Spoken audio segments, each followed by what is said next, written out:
নমস্কার বন্ধুরা, কুকুই সুপ্রিয়া চ্যানেল থেকে সবাইকে স্বাগত জানাই। সকাল সকাল আবার একটা দারুণ স্বাদের রেসিপি নিয়ে চলে এসেছি। আজকে বানাবো ডিম টোস্ট। তো ডিম টোস্ট বানানোর জন্য চায়ের সঙ্গে খাবে, তো কি কি নিয়েছি আপনাদের একবার দেখিয়ে দেবো। আসুন। ডিম টোস্ট বানানোর জন্য পেঁয়াজ আর লঙ্কা কুচি নিয়েছি, এখানে নিয়েছি 4 পিস ডিম, এখানে নিয়েছি 2 পিস রুটি। দাদার আমি খাবো, দুটো বাবু খাবে না আজকে বলে দিল। আর এখানে নিয়েছি গোলমরিচ আর জিরের গুঁড়ো। তো এখানে লবণ দিয়ে লঙ্কা কুচি পেঁয়াজ কুচি মিশিয়ে নিয়েছি, দিয়ে দেবো 2টো ডিম। খোলা পড়েছে,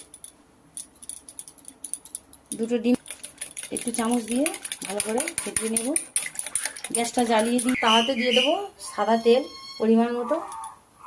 গরম হয়ে গেছে, তো এই যে ডিমটা সুন্দর করে ফেটিয়ে নিয়েছি, কাঁচা লঙ্কা পেঁয়াজ কুচি দিয়ে ডিমটা দিয়ে দেবো। সুন্দর করে কেটে নিয়েছি, এইভাবে চুবিয়ে এইভাবে মুখটা ছুবড়ে দিলাম, এইভাবে চেপে দিলাম। এটা ওকে সে পুরো দোকান স্টাইলে হচ্ছে। হ্যাঁ, ডিম টোস্ট। ডিম টোস্ট। তো রুটির মুখটা ডিমের মধ্যে ছুবড়ে দিলাম, এইভাবে উল্টে দিলাম। খুন্তি লাগবে না, ওকে, খুন্তি লাগে না ডিম টোস্টে। দিয়ে এবারে খুব সুন্দর সেন্ট বাড়িলো। হ্যাঁ, ডিম টোস্ট যা ভাবা যায় না।